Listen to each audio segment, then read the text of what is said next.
Chegamos aqui ao segundo vídeo, agora o nosso foco é falar de marcas e outros elementos de identificação. Agora, antes de falar de marca e outros elementos, eu queria fazer um adendo ao vídeo anterior, que eu falei de nome empresarial.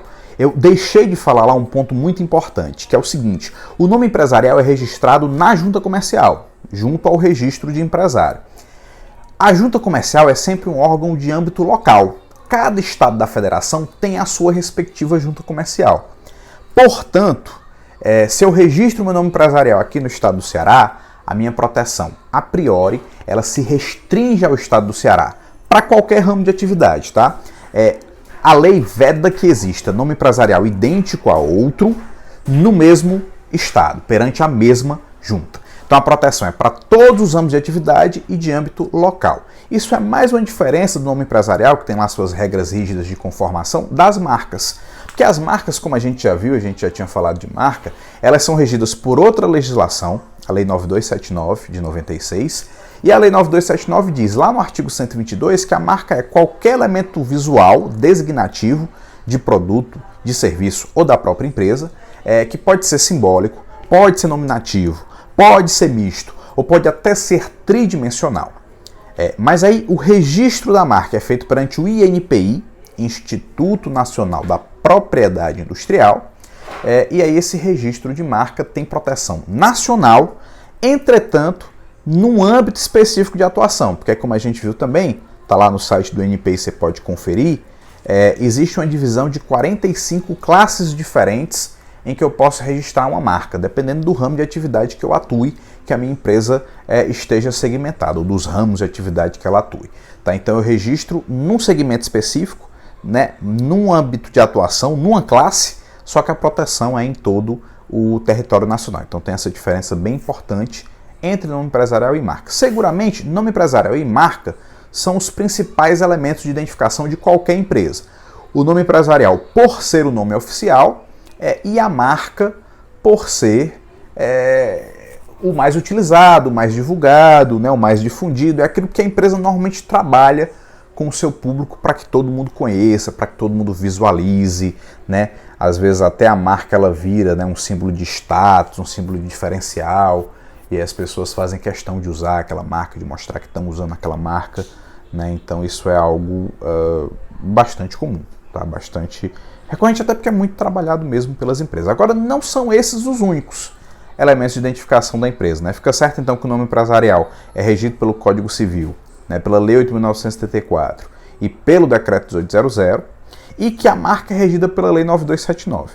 Agora nós temos outros elementos que também servem para a identificação da empresa. Por exemplo, um elemento muito comumente lembrado é o chamado nome fantasia. O que é o nome fantasia? Pessoal, o nome fantasia é o título do estabelecimento. Por exemplo, digamos que eu queria montar um bar. Eu vou montar um bar, um estabelecimento. Aí eu tenho lá Leonardo Leal ME, ou seja, empresário individual, microempresa. Mas aí eu não coloco na placa do meu bar, até porque não é nada atrativo, o nome Leonardo Leal ME. Eu posso normalmente colocar lá na marca do meu bar um nome, sei lá, Bar do Léo, né? Léo Bar, Léo Gastrobar, enfim, o nome que eu quiser lá designar, isso é nome fantasia, tá? Nome fantasia não tem nenhuma proteção, não tem nenhum registro. Na verdade tem uma proteção sim, que é uma proteção de natureza indireta, porque a Lei 9279, salvo engano no artigo 195, vai dizer que é concorrência desleal, é crime de concorrência desleal utilizar indevidamente o título de estabelecimento alheio, né? Título de estabelecimento de terceiro. Não tem onde você registrar o nome fantasia. Aí você pode estar se perguntando, professor, e qual é a diferença do nome fantasia para a marca? Na verdade, pessoal, não há nenhum impedimento de que o título do meu estabelecimento seja a minha marca. Então eu posso, ao invés de ter só o nome empresarial e o nome fantasia, pegar essa nomenclatura que eu queria designar e registrar como marca, até colocando uma estilização própria, né, uma grafia própria, ou então aderindo a ela, agregando a ela um símbolo, né, para, vamos dizer assim, aprimorar e melhorar essa questão aí do nome, né, da identificação da minha empresa, tá? Mas se eu não registro, fica como nome fantasia. O nome fantasia não tem proteção. Você pode até, alguma outra pessoa pode até dizer, ah, mas o nome fantasia você coloca lá no cartão CNPJ, o nome fantasia você coloca lá no ato constitutivo. Pode colocar, mas não tem controle, não tem registro e não tem proteção nenhuma. Tá? Então fica certo que nome empresarial, regras rígidas, Código Civil, Lei 8.934, Decreto 1800, é o nome oficial da empresa, é registrado perante a junta comercial, proteção de âmbito local para todos os ramos de atividade. Marca, regras mais flexíveis, né? Basta não se enquadrar lá nas proibições do artigo 124, como a gente também já tinha visto em sala. Não se enquadrando, qualquer elemento visual poderá ser registrado.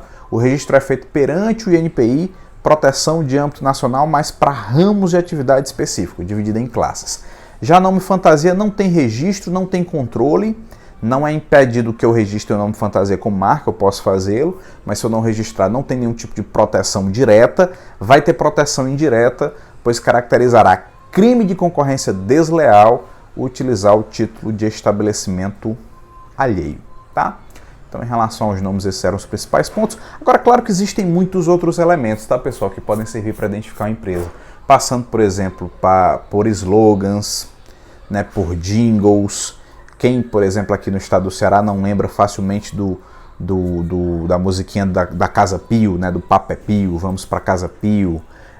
Quem não lembra, por exemplo, do slogan lá do Gerardo Bastos, onde um pneu é um pneu, né, macarrão Fortaleza, qualidade com certeza, enfim. E muitos outros que às vezes a empresa vai utilizando, McDonald's, amo muito tudo isso, vai utilizando para gerar essa memorização, né, gerar essa identidade com o consumidor, com o seu público, que as pessoas lembrem, identifiquem a sua empresa.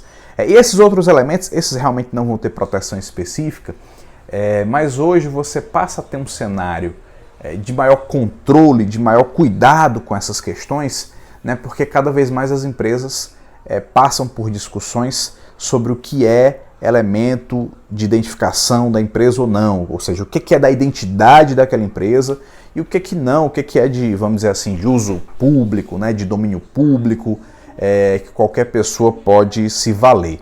E aí tem um conceito que tem chegado no Brasil há alguns anos, que é o conceito do chamado trade dress, né? Trade dress. Vocês vão ver aí no material como é que escreve, né? Como é que é a grafia, expressão em inglês, que no Brasil tem sido traduzido como conjunto imagem, né? Ou seja, o conjunto de elementos que identificam aquela iniciativa empresarial. Pode ser desde o elemento de cores, de disposição de cores, né? Da estrutura do estabelecimento, da arquitetura utilizada no estabelecimento, né? De jingles musicais, né, de slogans, de frases, de formas de proceder que gerem um aspecto específico, né, um aspecto visual específico para aquela empresa. Nós já tivemos diversas discussões de âmbito judicial, não há lei específica que proteja o trade dress, isso acaba dando uma certa deficiência a esse instituto, mas é importante que haja esse cuidado, né, de não copiar de forma irresponsável as estruturas de estabelecimentos empresariais alheios, porque isso pode implicar em responsabilidade. Por exemplo, aqui no Ceará, recentemente, a gente teve um caso envolvendo uma grande rede de restaurantes que foi acusada de copiar um restaurante lá do Rio Grande do Norte. Inclusive, teria copiado o nome, teria copiado os pratos, teria copiado as estruturas de disposição mesmo do restaurante, mesa, arquitetura e tal.